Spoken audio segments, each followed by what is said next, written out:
7 में आपका स्वागत है। मैं हूं आरिफ राजी। आइए आपको दिखाते हैं प्रयागराज की कुछ खबरें स्पीड न्यूज। प्रयागराज के मेडिकल कॉलेज परिसर में पश्चिम बंगाल के पूर्व राज्यपाल और पूर्व विधानसभा अध्यक्ष रहे बीजेपी के कद्दावर नेता पंडित केसीनाथ त्रिपाठी को भारतीय जनता पार्टी महानगर द्वारा श्रद्धांजलि सभा का आयोजन किया गया। इस श्रद्धांजलि सभा में डिप्टी सीएम केशव प्रसाद मौर्य और पूर्व स्वास्थ्य मंत्री सिद्धार्थनाथ सिंह भी शामिल हुए। इस दौरान दिवंगत केसीनाथ त्रिपाठी को श्रद्धांजलि अर्पित किया गया। पंडित जी के जाने से पूरा प्रयागराज ही नहीं, पूरा प्रदेश और देश दुखी है।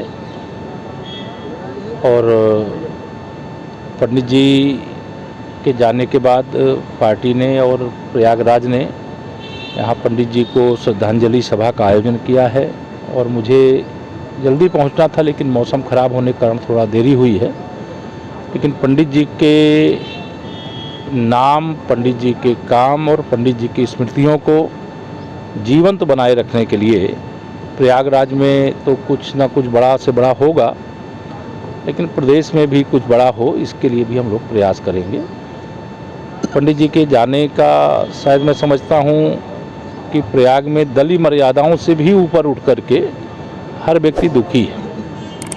और जितने सरल और स्वभाव के साथ उन्होंने प्रयागराज के अंदर राजनीति का नेतृत्व किया, प्रदेश के अंदर राजनीति में नेतृत्व दिया, और राज्यपाल के रूप में भी उन्होंने जो अपना दायित्व निर्वाह किया, विधानसभा अध्यक्ष के रूप में, एक कवि के रूप में, एक विधिवेत्ता के रूप में, उनके जिस जीवन के जिस क्षेत्र के बारे में चर्चा करो तो लगता है कि उस क्षेत्र में वो शिखर पर थे। उनके कोई ऐसा क्षेत्र नहीं रहा जिसका शिखर उन्होंने अपने जीवन काल में नहीं छुआ है। उनका जीवन निश्चित तौर से पूरा बहुत महानतम रहा है। आज वो हमारे बीच में नहीं है। बस आज इतना ही कहूँगा कि यहाँ प्रयाग के अंदर पार्टी के और समाज के लोगों की एक टीम बना करके जो तय करेंगे कि पंडित जी के नाम से प्रयाग में क्या होना चाहिए, और सरकार के माध्यम से जो किया जा सकता है वह प्रयाग में तो करेंगे भी, लेकिन प्रदेश में भी कोई ऐसी चीज़ हो, इसके लिए भी हम लोग प्रयास करेंगे। एक हम लोग के बीच में हम लोगों के एक पिता तुल्य जिनका आशीर्वाद सबको रहा, वैसे पंडित केसीनाथ त्रिपाठी जी नहीं रहे। उनकी श्रद्धांजलि सभा रखी गई है प्रयागराज में महानगर भारतीय जनता पार्टी के द्वारा। हम लोग सभी लोग यहाँ पर आए हैं। मैं इतना ही कह सकता हूँ कि उनके जो विचार हमेशा मैं सुनता था तो एक ही दो पंक्तियाँ याद आ जाती हैं, क्योंकि खुद भी वो कवि रहे हैं कि मुश्किलों को कह दो कि मैं अभी पहुँचा नहीं हूँ, और मंजिल से कह दो कि मैं अभी ठहरा नहीं हूँ। ये विचार हमेशा उनके रहे हैं और इसी विचार के आधार पर वो कार्य करते रहे हैं। और समय समय पर कहीं हम लोग को कोई मार्गदर्शन देने वाला रहा है, प्रयागराज में ही नहीं पूरे उत्तर प्रदेश में, वो हमारे पंडित केसीनाथ त्रिपाठी जी थे। इस श्रद्धांजलि सभा में भारतीय जनता पार्टी के बीजेपी महानगर से जुड़े सभी नेताओं कार्यकर्ताओं के अलावा कई बड़े नेता और पूर्व पदाधिकारी भी खासतौर पर मौजूद रहे। प्रयागराज से काशिमुद्दीन के साथ विमल सिंह की रिपोर्ट। AIMIM मुखिया असदुद्दीन ओवैसी के द्वारा संघ प्रमुख मोहन भागवत के मुसलमानों पर दिए गए बयान पर सवाल खड़े किए जाने पर उत्तर प्रदेश के उप मुख्यमंत्री केशव प्रसाद मौर्य ने कहा कि सर संचालक ने जो कहा उसे देश का ज्यादातर मुस्लिम समाज और हिंदू समाज दोनों ही मानता है। पूज्य सरसंघ चालक जी के बयान पर उनकी प्रतिक्रिया है, जो मैं आपके सवाल से समझ रहा हूँ। और जो पूज्य सरसंघ चालक जी ने कहा है, मैं एक राष्ट्रीय स्वयंसेवक संघ का स्वयंसेवक हूँ, उस पर इस देश का अधिकांश मुस्लिम समाज भी और हिंदू समाज भी वह विचार करता है, वो मानता है, समझता है कि कैसे दूध और चीनी एक साथ मिल करके उसका टेस्ट बढ़े, और दूध और नींबू बनाने का जो काम करते हैं वह ओवैसी जैसे लोग हैं या तो मुस्लिम तुष्टीकरण की राजनीति करने वाले लोग। उत्तर प्रदेश में कड़ाके की पड़ रही ठंड और कोहरे के कहर को देखते हुए प्रयागराज में आम आदमी पार्टी ने नगर निगम द्वारा अलाव न जलाए जाने पर नाराजगी जताते हुए गरीबों के साथ हो रहे सौतेले व्यवहार के खिलाफ नाराजगी जताई है। उन्होंने बृहस्पतिवार को सिविल लाइंस स्थित धरना स्थल पर नगर निगम प्रशासन के खिलाफ जोरदार प्रदर्शन करने का ऐलान किया है। उत्तर प्रदेश सरकार हर साल अलाव जलाने के लिए एक अलग फंड देती है नगर निगम को, सभी नगर निगमों को, लेकिन नगर निगम प्रयागराज घोर लापरवाही कर रही है इस चीज को लेकर। आए दिन हम लोगों को यह सुनने में मिल रहा है पर कहीं कहीं पर जो है लोग ठंड की वजह से मर जा रहे हैं, गरीब लोग मर जा रहे हैं, दिन भर लोग कांपते रहते हैं।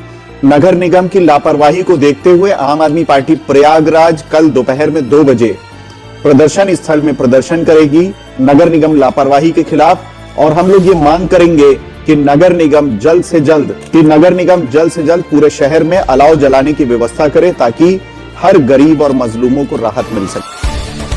कौशाम्बी में महिला लेखपाल की हत्या के मामले में पिपरी थाने की पुलिस ने हत्या के मुख्य अभियुक्त समेत घटना में शामिल 3 आरोपियों को गिरफ्तार कर लिया है। पूरे मामले पर एसपी कौशाम्बी ब्रजेश श्रीवास्तव का क्या कहना है, आइए आपको सुनवाते हैं। ये महिला जो चायल तहसील में चकबंदी लेखपाल के पद पर नियुक्त थी, उनकी गुमशुदगी उनके बेटे के द्वारा दर्ज कराई गई थी। गुमशुदगी के बाद तत्काल उनके तलाश के लिए टीम गठित की गई और ये जानकारी मिली कि राजापुर जो चित्रकूट थाने में है वहाँ एक महिला का शव मिला हुआ है जो अज्ञात है। उस महिला की शिनाख्त इनके बेटे के द्वारा इसी हमारी गुमशुदा महिला के साथ की गई। गुमशुदगी को हम लोगों ने तत्काल धारा 302, 201 में तरमीम किया और इसके अनावरण के लिए सीओ चायल के नेतृत्व में एक टीम गठित की गई।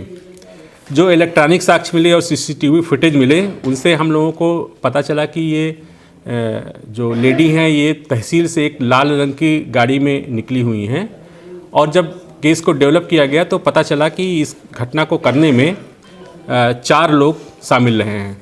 घटना के कारणों की तलाश की गई तो जो मुख्य अभियुक्त शुभम मिश्रा गिरफ्तार हुआ उसने बताया कि एक ये ट्रैक्टर इस लेडी का था जिसको ये लगभग 1.5 साल पहले किराए पर चलाने के लिए लिया था और हर महीने उसके एवज में 25,000 रुपये उन्हें देना होता था।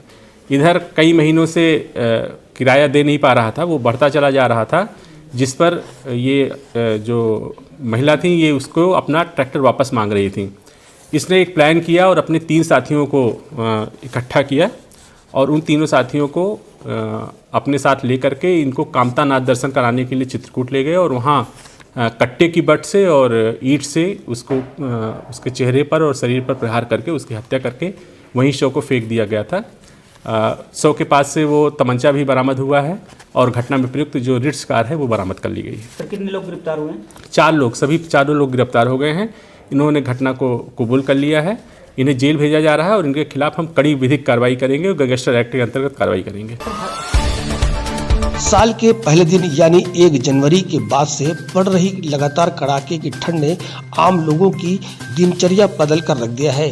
शीतलहर के साथ ही पड़ रहे घने कोहरे ने आम लोगों का जनजीवन पूरी तरीके से अस्त व्यस्त कर दिया है। कड़ाके की ठंड और घने कोहरे के चलते प्रयागराज और उसके ग्रामीण इलाकों में रहने वाले लोगों को बीमारियों का भी सामना करना पड़ा है। वही लोग सर्दी से बचने के लिए अलाव का सहारा ले रहे हैं, वो भी नाम भर के लिए। अभी के लिए बस इतना ही। अगले बुलेटिन में आपसे फिर होगी मुलाकात। तब तक मुझे दीजिए इजाजत। नमस्कार।